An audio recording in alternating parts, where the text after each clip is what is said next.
On a recent episode of Hardly Initiated, Philip Anthony Mitchell gives an awesome answer to the question, is it true that women who want to date a Christian man have a more limited supply of eligible bachelors? If you'd like to hear his answer, just search the clip Philip Anthony Mitchell on Christian women's number one dating problem. But for me, who I'm a woman over 40, I'm actually almost 50, I understand the answer that he gave, and I fully agree with this answer because I want to date someone who definitely has my religious views, because the Bible even says two cannot walk together and be unequally yoked, or something along those lines. And then I watched a recent clip where David Banner declared he wants to start a family. He is almost 50 years old. And he wants a partner. He wants to leave behind a legacy. Of course, starting a family later in life, in my opinion, is a little easier for a man than it is for a woman. Don't anybody shoot the messenger. It's just that sometimes biologically, women aren't able to bear children later in life. And it's unfortunate because a man can wait until he's 50 or so to start a family. A woman has so much other stuff to consider if she wants to do that. If she wants to focus on her career first, more than likely she will have to freeze her eggs and do other things so that she can have a baby in the future. And it may not be the natural way of having one. There's nothing wrong with that. I just want to put it out there that these are things that are differences that men and women have to consider. So combine the fact that if you're a Christian woman who wants to date a Christian man, plus you're waiting for marriage to have children, that kind of does realistically limit some of your options. What I'm getting at here is that women over 40 who are menopausal and single, never married, are now running into the fact that men who have started to wait to have children, when they're ready to have children, these women that are great women, who would be great wives, who have their act together, but they're at the point in their lives where their reproductive years are practically over. So if you want 3 or 4 children, you're probably not going to be able to get that with a woman who is your age. And I'm not saying it's impossible. I'm not trying to say it won't happen.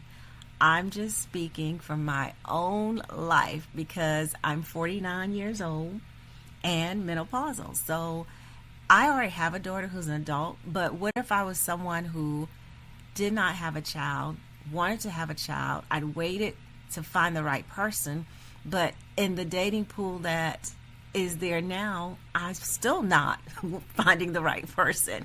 You know, I'm 49. Eventually it will happen. I do believe, I hope and pray. But right now, I'm just trying to kind of play devil's advocate because I'm sure there's someone out there who's in that situation. You know, they are in their 50s. They want to start a family, but they face this biological and social challenge of finding a suitable partner who matches their religious views. And I did want to mention, you know, fertility is not always just on the woman. While men don't experience the biological clock like women do, male fertility does decline with age. Sperm quality decreases.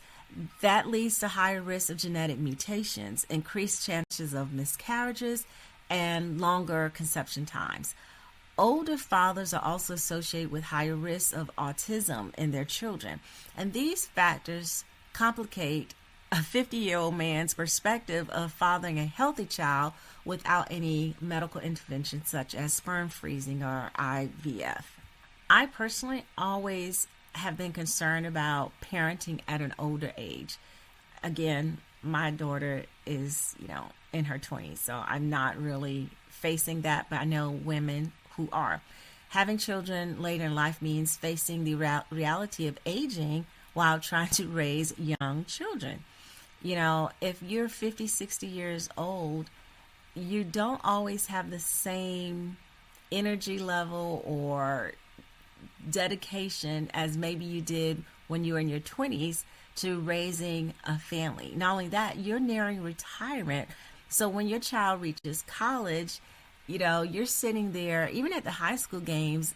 I know some people who they sit there and people are like, oh, is this your grandchild? And they're like, no, it's my child. And they always get that look like, oh, you just started later in life. But again, there's advantages to that because later in life, you probably have better emotional intelligence and you probably are hopefully financially secure. The only thing is at this point, you also have to think about the child who will probably end up burying his or her parent much sooner than their peers. So there's a lot of things to consider when you are dating and having family, starting a family at an older age. Don't be discouraged. This video is not to discourage anyone from dating, getting married, or having children at any stage in their life. What I do want to do is just have a discussion and, open the conversation because there is the factor of dating over 40 combined with wanting to date someone who believes in Jesus Christ. The Bible tells us Sarah had a child at 100. So we serve a God who can do anything. All things are possible. Marriage is possible at any age. Starting a family, however you do that, even if it's by adoption, it is possible to live those dreams. This conversation is not to discourage anyone, but just to bring to light and start a conversation about dating as an older man or woman combined with wanting to date someone who is also a believer. So in conclusion, dating in your 40s and 50s combined with wanting to find someone who is a believer in Jesus Christ or believes what your religious beliefs are may or may not narrow down the pool for you. Put your thoughts in the comments below if it does or if it doesn't.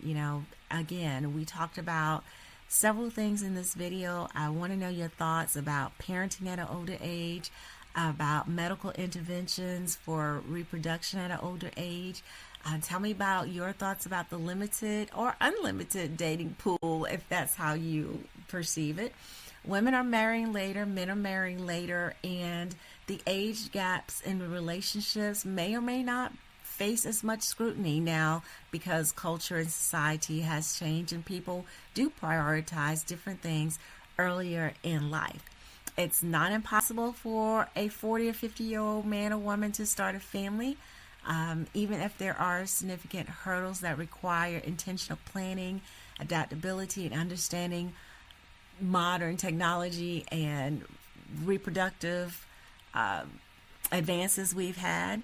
So you can still use those things. At the end of the day, we get one life, and I hope that you all find that one person that you want to enjoy the rest of your life with. Until next time, I'm Rhonda Green, author of 40 Questions Before a First Date and author of How Much Is Your Dirt Worth? Both books on relationships, so head over to Amazon or rhondagreen.com and grab your copy.